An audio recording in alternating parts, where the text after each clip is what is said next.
January 17, 1943. Dawn breaks over the South Pacific, a pale orange bleeding into the endless expanse of ocean.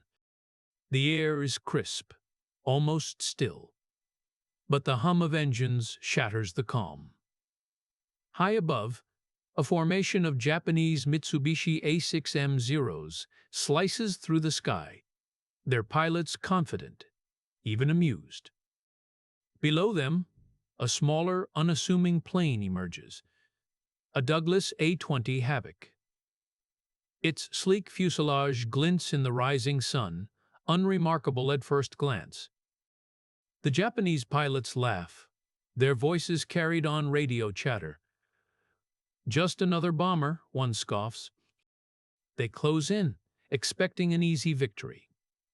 But the Havoc's nose bristles with gun barrels, and within seconds, a torrent of fire erupts. Tracer rounds streak across the sky like molten silver, tearing through the clouds and forcing the Zeros into desperate, evasive maneuvers. Explosions rock the air, and smoke trails from one of the attacking fighters. Confusion spreads among the Japanese squadron. The plane they dismissed as slow and clumsy has become a weapon of lightning speed and ferocious firepower, a revelation that will echo through the Pacific for the rest of the war. The sky holds its breath. The battle, and the legend of the A-20 Havoc, has only just begun. By early 1943, the Pacific theater of World War II was a crucible of tension and attrition. The Japanese Empire, at the height of its territorial expansion, held vast stretches of ocean, islands, and airfields from the Philippines to New Guinea and the Solomon Islands.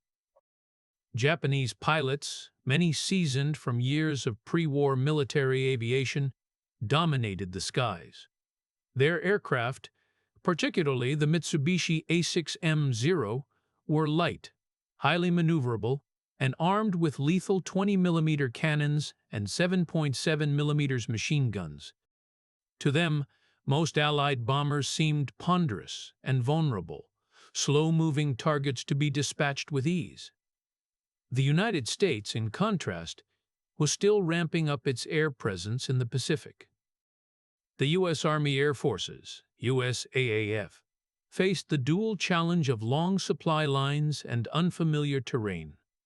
Early 1942 had been marked by losses, the fall of the Philippines, retreat from Java, and a string of defeats at sea and in the air. But the tide was beginning to shift. Bases in Australia, New Guinea, and the Solomon Islands allowed the Allies to launch sustained operations against Japanese strongholds. Among these operations, air power was central. Medium and light bombers, once considered secondary to heavy strategic bombers in Europe, became vital tools in the Pacific's island hopping campaigns. One of these aircraft was the Douglas A-20 Havoc, a twin-engine bomber initially designed for speed and light payloads, but adaptable to multiple roles: level bombing, ground attack, and even night intruder missions. Introduced to the Pacific in late 1942, the Havoc was relatively unknown to Japanese pilots and, at first glance, easily underestimated. The A-20's deployment was part of a broader USAAF strategy to disrupt Japanese supply lines, strike enemy airfields, and provide close air support for ground operations. Its arrival coincided with a critical juncture. Guadalcanal had already seen months of brutal fighting. Henderson Field, held by U.S. forces, had become a focal point for air operations, and control of the skies above the Solomons was a matter of survival. Pilots flying P-38, Lightnings, P-39 Airacobras, and increasingly the A-20 Havoc were tasked with harrying Japanese supply convoys and defending scattered outposts. For the Japanese, the Allies' aircraft were initially assessed as predictable, often slow, and lacking in firepower compared to their nimble Zeros. Intelligence reports noted that the A-20, with its twin Wright R-2600 engines and light defensive armament, would be an easy target. This perception would soon prove dangerously wrong. Pilots entering the theater carried confidence, born of early victories and experience. But they lacked knowledge of the A-20's hidden strengths, a concentrated nose-mounted armament that could unleash 2,400 rounds per minute, enough to shred enemy formations in seconds.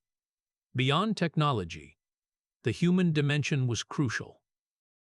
Japanese pilots were disciplined, trained for maneuver warfare, and used to dogfights where agility and positioning decided life or death.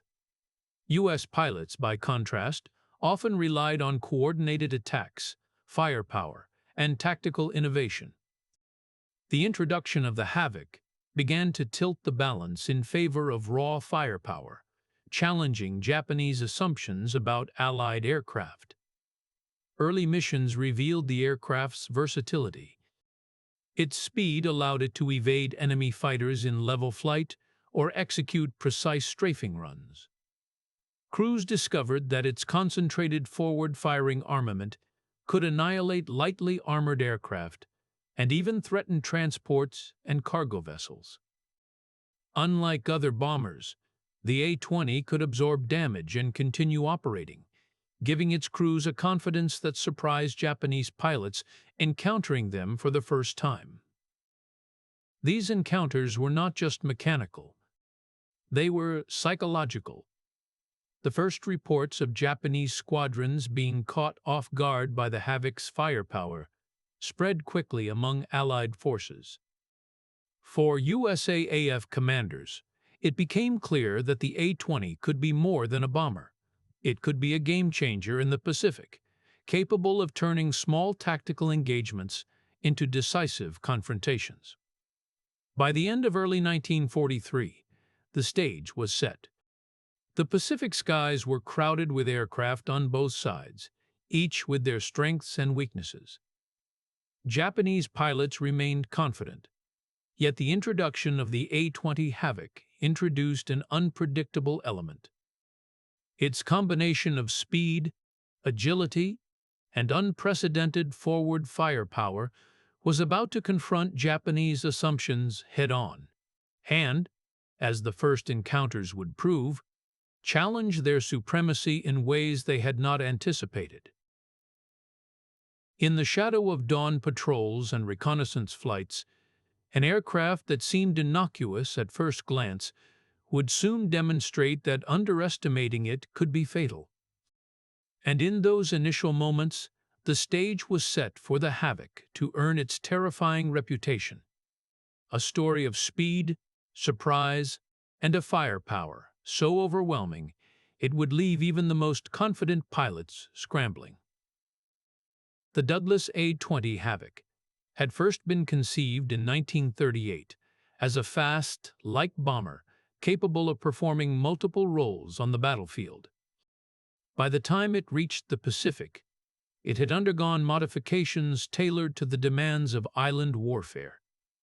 Its twin Wright R-2600 Cyclone engines delivered up to 1,600 horsepower each, propelling the aircraft to speeds exceeding 300 miles per hour. Impressive for a medium bomber. Its fuselage, sleek and narrow, was designed for agility, allowing it to weave through flak-heavy skies while maintaining the stability required for precision strikes. What truly set the Havoc apart was its concentrated forward-firing armament. Unlike typical bombers that relied primarily on defensive gunners, certain variants of the A-20 carried up to 6.50 caliber Browning machine guns mounted in the nose, supplemented by additional guns in dorsal and ventral positions. This allowed pilots to engage enemy aircraft aggressively, turning the bomber into a potent offensive weapon. In practice, the Havoc could deliver more than 2,400 rounds per minute from its forward guns, a rate of fire that stunned both Allied crews and their adversaries. The aircraft's operational deployment in the South Pacific was part of the USAAF's broader strategy to gain aerial supremacy over contested islands. Guadalcanal, New Georgia, and the Solomon Islands became testing grounds for the Havoc in combat. Crews quickly learned to exploit its speed and firepower, conducting strafing runs against Japanese airfields, troop concentrations, and supply convoys. For many pilots, the first missions confirmed that the A-20 was far more than a bomber. It was a hybrid, part fighter, part attack plane, part precision strike platform. Japanese pilots, however, had little idea of what awaited them. Early encounters revealed a dangerous miscalculation. The Havoc's seemingly light armament was deceptive. While initial intelligence had classified it as lightly armed, combat revealed that its concentrated forward firepower could decimate enemy formations before evasive maneuvers could even be attempted. Reports from surviving Japanese pilots noted that the Havoc's guns were unlike anything we have seen before, capable of cutting through zeros with lethal accuracy. The human factor played an equally important role. USAAF crews, often young and facing a hostile environment, had to adapt quickly to both the aircraft and the operational conditions of the Pacific. Navigating dense tropical islands, unpredictable weather, and enemy fighters demanded not only skill, but improvisation. Crews discovered that synchronized attacks in coordinated formations maximized the Havoc's effectiveness. A leader could direct 2 or 3 aircraft in a staggered dive, concentrating fire on a single enemy target while minimizing exposure. This level of coordination was unfamiliar to Japanese pilots, who were accustomed to individual dogfighting prowess rather than facing concentrated aerial firepower from medium bombers. Training and doctrine also contributed to the A-20's success. The USAAF emphasized versatility, allowing crews to switch roles from bombing to strafing within the same mission. Reconnaissance, close air support, and interdiction runs could all be executed by the same aircraft, giving commanders flexibility and creating uncertainty for the Japanese, who could no longer anticipate the bomber's role in any given mission. These early encounters also revealed the psychological impact of the Havoc. Japanese airmen, confident in their Zero's maneuverability and superior training, were surprised to face a bomber that could turn offensive so decisively. Stories circulated among Japanese squadrons of aircraft being shredded before evasive maneuvers could be executed. Conversely, U.S. crews reported a surge in morale when flying the A-20, inspired by its speed, resilience, and devastating firepower.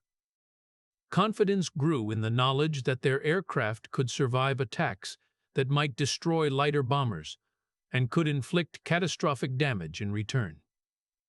By mid-1943, the A-20 had established a reputation in the South Pacific that went beyond statistics. It was a tactical disruptor, altering the assumptions of Japanese pilots, challenging existing doctrines, and forcing commanders on both sides to reconsider strategy. Its introduction was not a single event, but a gradual realization. The skies over the Solomons were changing, and any underestimation of this unassuming bomber could have deadly consequences. The stage was now set for confrontation. The combination of technical innovation, tactical flexibility, and human adaptability had created a weapon that could surprise even the most seasoned pilots. The first true test of its power, and the moment when Japanese laughter turned to disbelief, was only a few missions away. For the crews of the A-20 Havoc, flying in the Pacific was a constant test of nerves, skill, and endurance. Young men, often barely out of their teens, navigated not only treacherous weather and long flights over open ocean, but also the ever-present threat of Japanese Zeros and flak from hidden shore batteries. The A-20 demanded precision, coordination, and trust in both machine and team. Pilots relied on the aircraft's speed and maneuverability to survive encounters that would have destroyed heavier, slower bombers. During their first combat missions, crews quickly learned the psychological power of the Havoc. Japanese pilots who had laughed at the bomber's appearance were suddenly evasive, desperate, and vulnerable. For USAAF airmen, this created a sense of controlled aggression, the knowledge that they were flying a machine capable of turning the tide of an engagement. This confidence, tempered by the awareness that a single mistake could be fatal, infused every strafing run, dive bombing mission, and low-level attack with intensity. It was more than skill. It was a human drama unfolding in the clouds. On the tactical level, the A-20 Havoc redefined air combat in the Pacific. Japanese pilots, trained in agile dogfighting, expected to encounter bombers that relied on defensive gunners rather than offensive power. The concentrated nose armament of the A-20 allowed USAAF formations to strike preemptively, engaging enemy aircraft before they could close for attack. Coordinated strikes by 2 or 3 Havocs could concentrate fire on single targets, overwhelming even the most maneuverable Zeros. Beyond dogfights, the Havoc enabled new approaches to interdiction and support missions.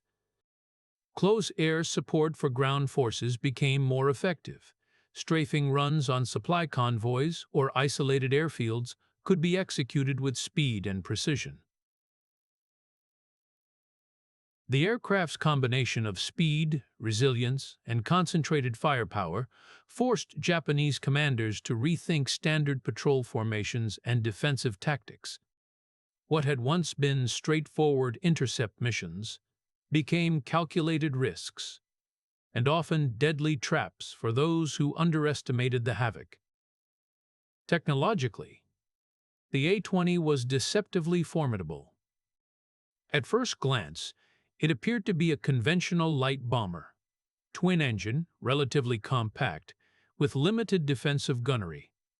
But hidden in its design was a weapon of unprecedented offensive capability. Up to 6.50 caliber machine guns in the nose could unleash more than 2,400 rounds per minute, an unprecedented rate of fire for an aircraft of its class. This allowed the Havoc to act not just as a bomber, but as a precision strike aircraft capable of destroying fighters, bombers, and lightly armored transports with terrifying efficiency. The aircraft's speed and structural integrity enhanced its lethality.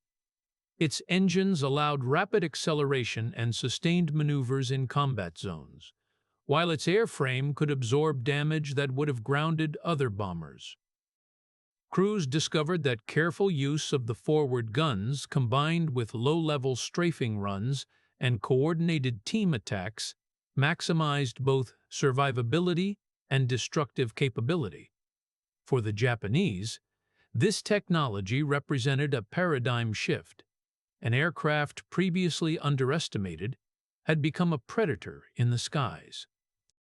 While the human, tactical, and technological angles reveal the Havoc's immediate impact on U.S. pilots and their operations, the story is incomplete without considering its effect on the enemy, leadership decisions, and the moral dimension of warfare. Japanese pilots' reactions, command strategies, and the psychological consequences of facing such overwhelming firepower provide a deeper understanding of why the A-20 earned its fearsome reputation. For Japanese pilots, the first encounters with the A-20 Havoc were a jolt to everything they had learned about aerial combat. Conditioned to dominate the skies with nimble Zeros and superior maneuverability, they initially laughed at the slow bomber. Yet within seconds of engagement, that laughter turned to disbelief. The Havoc's concentrated nosefire tore through formations, leaving little room for evasive tactics. Pilots reported seeing Zeros shredded in midair, tracer rounds cutting through the thin tropical morning haze. The psychological effect on the enemy was profound. Confidence, which had been a hallmark of Japanese airmen, eroded quickly when facing coordinated Havoc attacks. Japanese airfields reported increasing losses of both aircraft and trained pilots, which forced commanders to reconsider offensive strategies. Dogfighting doctrine had to adapt to counter not just defensive gunners, but an aggressive bomber capable of acting as a precision fighter. Encounters that had once been straightforward patrols became dangerous gambits, with Japanese pilots learning that underestimating the Havoc could be fatal. From the USAAF command viewpoint, the introduction of the A-20 was more than a new aircraft. It was a tactical instrument to shape the Pacific campaign. Commanders recognized that speed, firepower, and versatility could be decisive in a theater characterized by scattered islands, long supply lines, and entrenched Japanese positions. The Havoc's deployment emphasized concentration of force, precision strikes, and integrated team tactics. Leadership decisions on the ground were equally important. Mission planning accounted for enemy air patrols, anti-aircraft defenses, and supply line targets. Pilots were briefed to maximize the Havoc's offensive potential, using nose-mounted guns to surprise enemy aircraft, flying in staggered formations to concentrate fire, and executing low-level attacks to avoid detection. These strategies paid immediate dividends, as USAAF units reported higher kill ratios, fewer losses, and growing pilot confidence. The success of these operations also influenced future bomber designs, as commanders realized that offensive firepower could sometimes outweigh maneuverability in decisive engagements. The emergence of the Havoc did not just change tactics, it reshaped the psychology of air combat. On the Allied side, confidence soared. Pilots experienced a rare mix of fear and exhilaration. They had the tools to strike effectively, yet still faced mortal danger. Crews learned that the Havoc's firepower could shift the balance of a fight, creating moments of awe and terror in equal measure. For Japanese pilots, the psychological toll was severe. The sudden realization that a bomber could act like a predator dismantled preconceptions of air superiority. Reports from surviving squadrons describe fear, hesitation, and the need for rapid adaptation in combat. Losses were not just numbers on a page. They represented the erosion of skill, morale, and belief in dominance.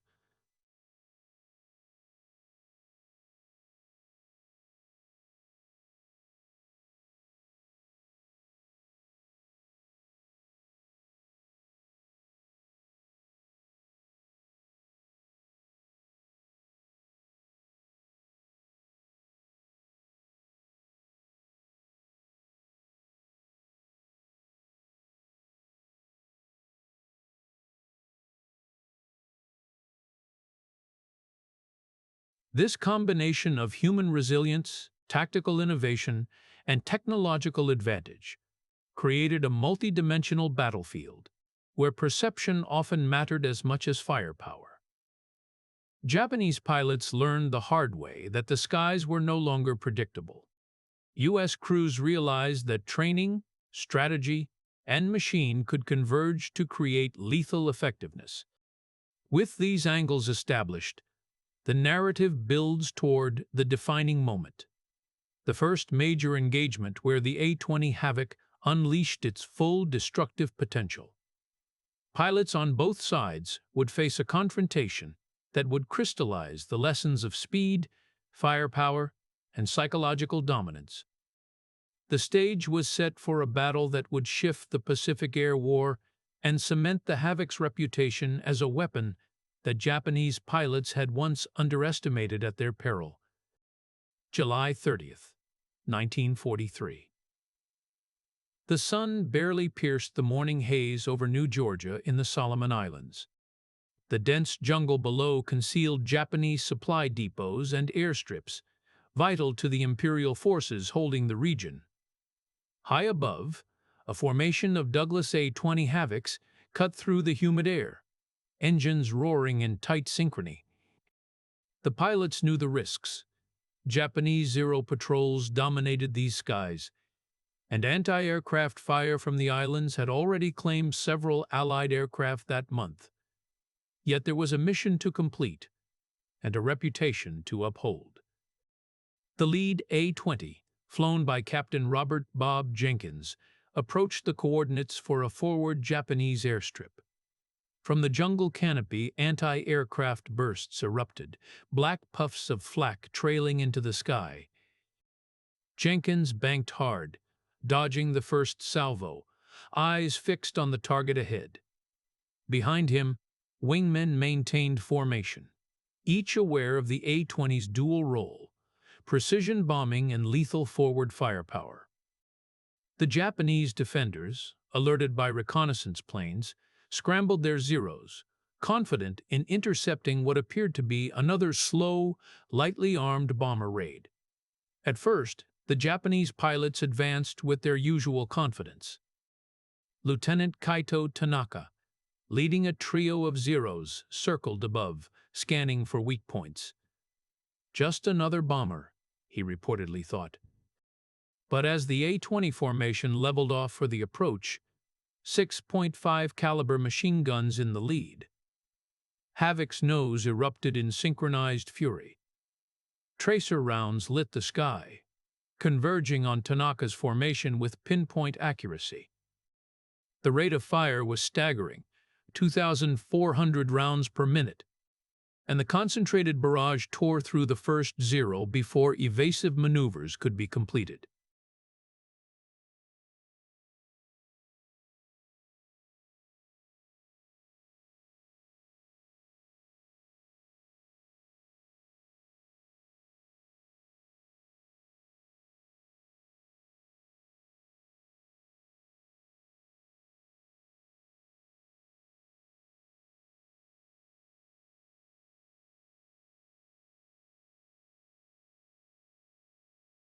Pilots who had once laughed at the approaching bombers now twisted and rolled desperately, searching for escape.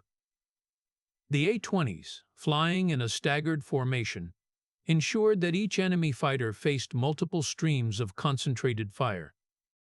Japanese radios crackled with confusion, coordination breaking down under the unexpected assault. Jenkins guided his Havoc low over the airstrip, strafing parked aircraft and fuel depots. Explosions erupted in sequence. B-5N Kate. Bombers erupted in fireballs, fuel barrels detonated, and Japanese personnel scattered in panic. The combination of precision bombing and forward strafing turned the encounter into chaos. Every maneuver was calculated. Every burst of machine gun fire had a purpose. The A-20's firepower, previously underestimated, now defined the battlefield. Its concentrated nose guns allowed pilots to target multiple aircraft simultaneously, shredding enemy formations with terrifying efficiency. Crew members operating dorsal and ventral guns added layers of defensive fire, preventing Zeros from closing in effectively. What Japanese pilots expected to be an easy interception became a deadly gauntlet. Witness accounts from surviving USAAF airmen highlight the intensity of the moment. The sky seemed to ignite, one gunner recalled.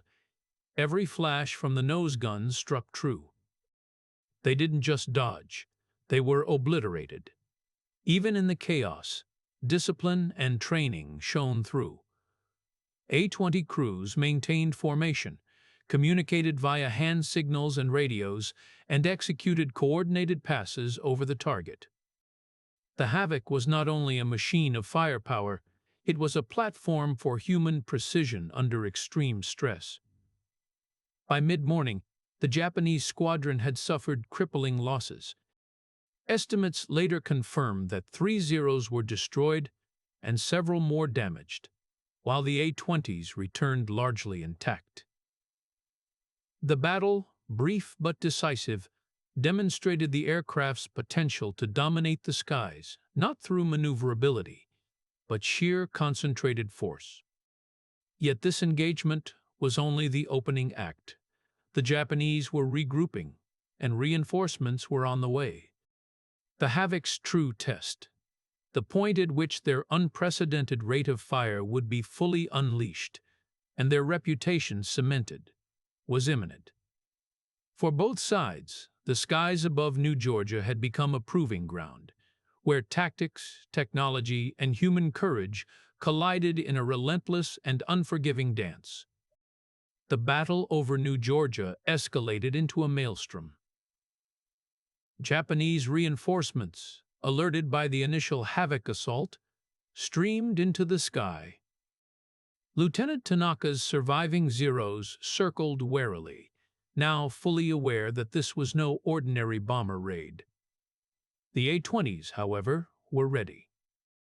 With precision timing, the formation executed a series of staggered attacks, each Havoc unleashing its devastating nose-mounted guns in synchronized bursts. Tracer fire streaked across the pale morning sky, a lethal lattice that left enemy pilots scrambling for cover. In less than a minute, the A-20's combined firepower had delivered over 2,400 rounds per minute against the Japanese formation. The effect was immediate and catastrophic. One Zero erupted in a fireball mid-air, torn apart by overlapping bursts. Another was forced into a steep dive, trailing smoke and flames, while Tanaka narrowly avoided a hail of bullets that chewed through his wing. Each attack left survivors dazed, their morale shattered. The Havoc, once dismissed as a slow bomber, had become the hunter, and its prey was helpless under the relentless fusillade. The Japanese pilots' usual tactics failed against the Havoc's concentrated offense. Dogfighting maneuvers, banking rolls, and evasive dives offered little protection from the overlapping streams of fire. Radio chatter conveyed panic. Experienced aces shouted warnings that came too late. Ground observers watched as the battle unfolded above, noting the precision of the American formations and the devastating efficiency of their firepower. The A-20s did not just attack. They annihilated in coordinated waves, combining speed, resilience, and sheer volume of fire. Below, the airstrip and surrounding positions were ablaze. Strafing runs punctuated the aerial battle, igniting fuel dumps, destroying parked aircraft, and cutting off reinforcements. The dual engines of the Havocs carried them low and fast, allowing repeated passes with minimal exposure to anti-aircraft fire. Dorsal and ventral gunners added defensive layers, protecting the formation from any attempted interception. For the first time, Japanese pilots faced an aircraft that could dominate the sky not through maneuverability, but through calculated, overwhelming firepower. Reports from both sides confirmed the impact. 3 Zeros were destroyed outright, several more were damaged beyond repair, and Japanese Air Command recognized an immediate need to adjust defensive strategy. Survivors described the A-20's offensive as like facing a wall of steel and lead, a machine that punished hesitation and rewarded aggression. For U.S. crews, the battle reinforced confidence in their aircraft and their tactics. Each pilot understood that mastery of the A-20 meant not only surviving the encounter, but dictating its outcome. The engagement over New Georgia became a defining moment in the Pacific Air War. The A-20 Havoc had demonstrated the lethal potential of concentrated forward firepower, combined with speed and tactical coordination. Japanese pilots, previously confident in their dominance, faced a new reality. The Allied bomber was no longer a passive threat, but an active predator, capable of decisive action against even the most skilled adversaries. As the smoke cleared and the surviving Havocs returned to base, the implications were unmistakable. Tactical doctrine for both sides had shifted. Japanese squadrons had to adapt, dispersing formations and developing new interception strategies, while USAAF commanders recognized the value of integrating the Havoc into more aggressive operations. The battle over New Georgia would be remembered not merely as a clash of aircraft, but as the moment the A-20 Havoc earned its fearsome reputation. A machine whose concentrated guns could unleash destruction faster than any enemy had anticipated. The echoes of that morning would ripple through the remainder of the Solomon Islands campaign. The Japanese pilots' laughter at the sight of the slow bomber had long since vanished, replaced by caution, respect, and, in many cases, fear. Meanwhile, Allied aircrews carried forward the lessons of coordination, precision, and the overwhelming advantage of firepower. Lessons that would shape the Pacific Air War for months to come. With the immediate battle concluded, attention now shifted to the aftermath, the human cost, strategic consequences, and how a single aircraft altered the dynamics of aerial combat across the theater. The skies over New Georgia fell silent in the wake of the Havoc's assault, but the consequences of that morning's engagement were immediate and profound. On the Allied side, the A-20 crews returned to base largely intact, their aircraft bearing only minor damage from flak.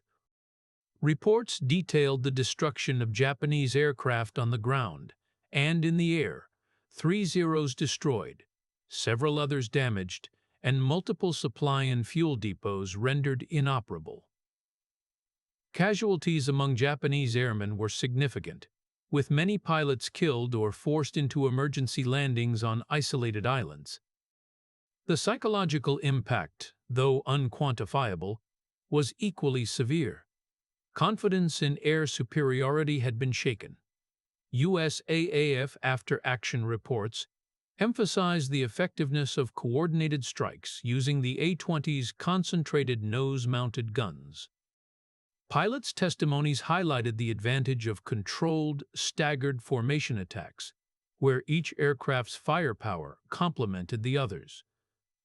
These tactics maximized damage while minimizing exposure to enemy fighters and anti-aircraft fire.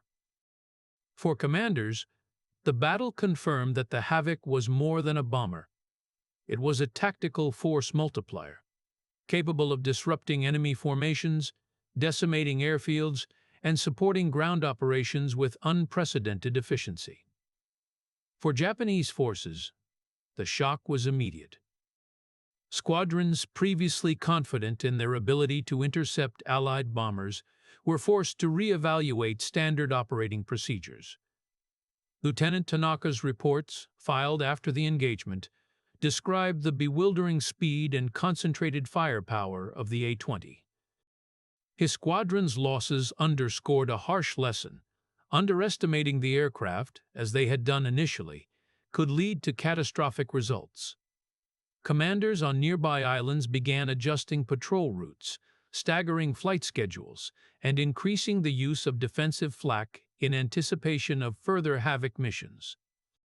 The strategic consequences extended beyond immediate losses. Supply lines in the Solomons were temporarily disrupted, delaying reinforcements and reducing the flow of fuel, ammunition, and spare parts to frontline units. This gave Allied ground forces a tactical window of opportunity, allowing infantry and naval units to consolidate positions, repair damaged installations, and prepare for subsequent operations. The A-20 had not only destroyed aircraft, but also shaped the battlefield by forcing Japanese forces into reactive postures. Morale, both on the ground and in the air, was deeply affected. Allied airmen gained confidence in their equipment, tactics, and leadership, while Japanese pilots faced an unsettling reality.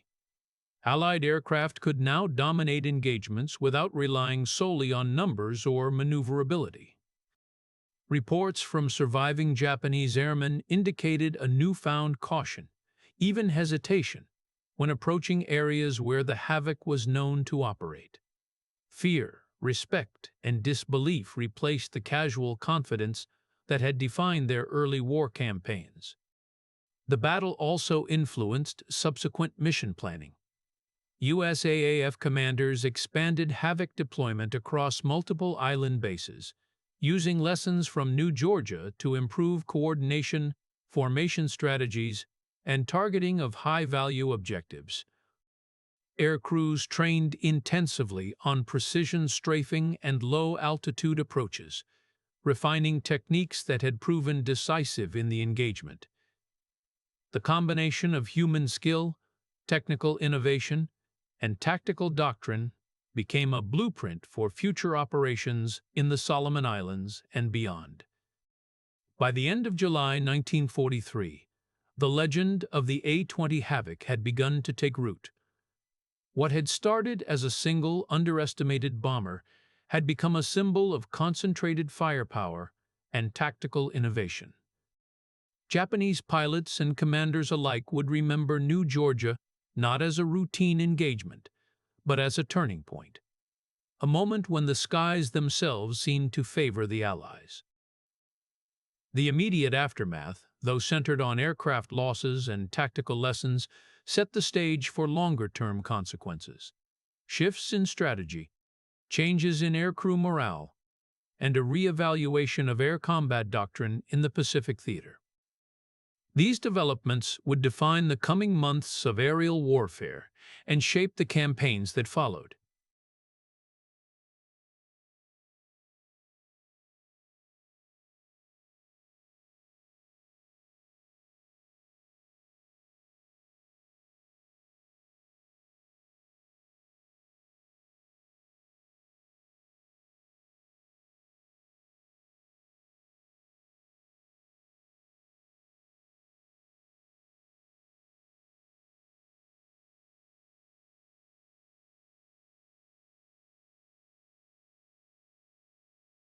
Commanders on both sides recognized that the A-20 Havoc was no ordinary bomber. Its combination of speed, resilience, and concentrated forward firepower had proven capable of altering the outcome of engagements even against highly trained enemy pilots. For the USAAF, this validation reinforced confidence in aggressive deployment strategies. The Havoc became a central element in the island, hopping campaigns, providing close air support, precision strikes, and interdiction missions that disrupted Japanese logistics across multiple fronts. Strategically, the A-20 forced Japanese planners to reconsider their doctrine. Previously, the Zero's superior maneuverability had allowed Japanese pilots to dominate the skies over most Pacific islands. The Havoc's unprecedented firepower demonstrated that agility alone could no longer guarantee survival. Squadrons began flying more conservatively, emphasizing distance and evasion rather than direct confrontation. Airfield defenses were reorganized, with additional flak emplacements and staggered patrols intended to mitigate Havoc attacks. Even so, the Allies' ability to project air power from bases in the Solomons increasingly challenged Japanese control over contested areas. The psychological impact extended far beyond individual missions. USAAF crews developed a growing sense of empowerment, aware that their aircraft could dictate the tempo and outcome of engagements. This confidence manifested in bolder attacks, more coordinated formations, and the willingness to engage larger enemy numbers without hesitation. Conversely, Japanese pilots reported pervasive caution and, in some cases, hesitation when facing formations known to include A-20s. Experienced aces who had once flown with near impunity now approached missions with anxiety, understanding that even a single misjudgment could result in catastrophic loss.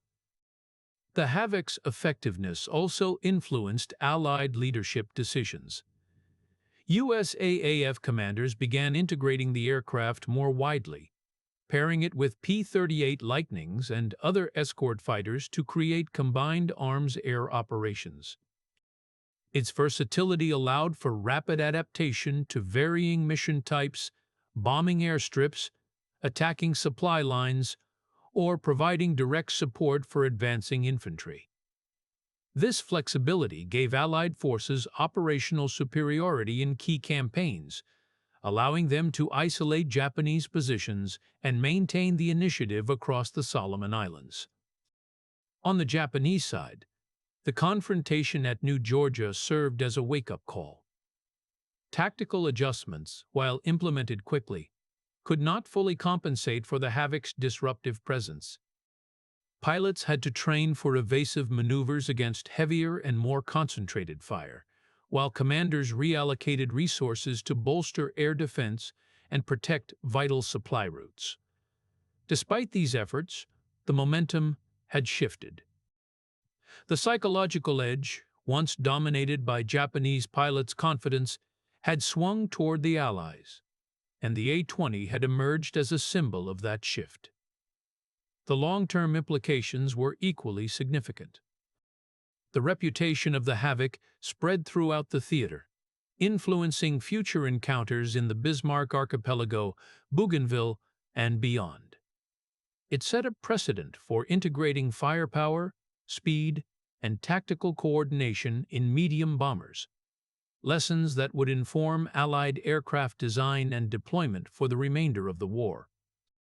Moreover, the human element, the confidence of Allied crews, and the cautious adaptation of Japanese pilots highlighted the interdependence of technology, training, and psychology in determining combat outcomes.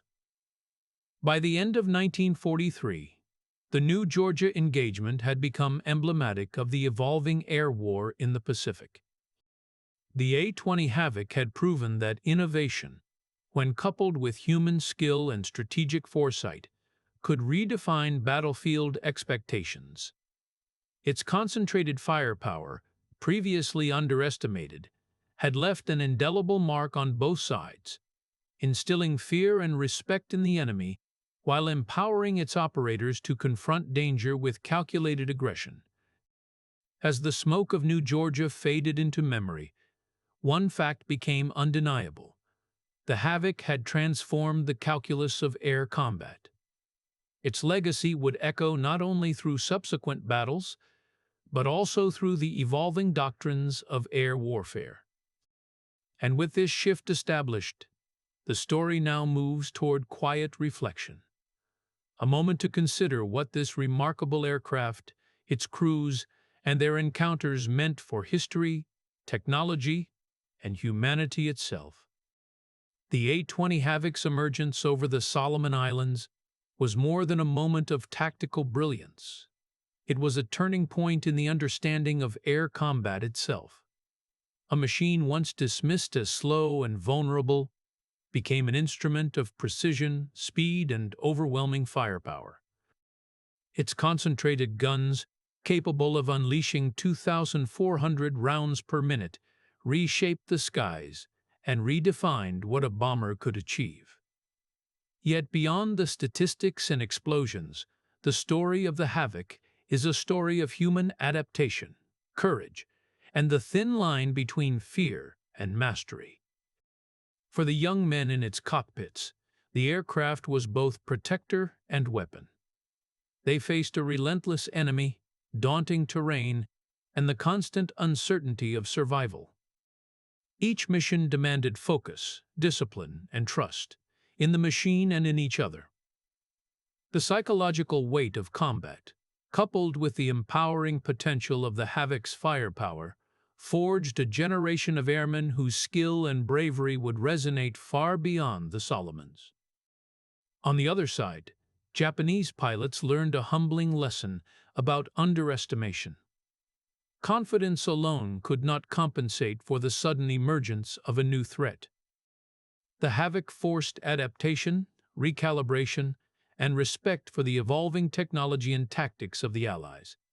It demonstrated that warfare is never static, that innovation, when paired with training and courage, can disrupt even the most confident forces. The legacy of the A-20 extends beyond individual battles. It represents the convergence of human ingenuity, tactical foresight, and technological advancement. It reminds us that in war, as in life, appearances can deceive. Underestimated potential can reshape outcomes, and even a single tool, wielded with skill and courage, can shift the balance of power. As the Pacific skies settled into the quiet afternoon Georgia, the echoes of that confrontation lingered, in charred wrecks, in survivor accounts, in the cautious respect of adversaries, and in the confident stride of airmen who had glimpsed the extraordinary capabilities of their aircraft. The Havoc story is one of precision, surprise, and resilience, a testament to what can be achieved when technology, strategy, and human determination converge in the crucible of war. And in that convergence, the A-20 Havoc left an indelible mark, a reminder that even the most unassuming machine can command the skies when wielded with vision and resolve.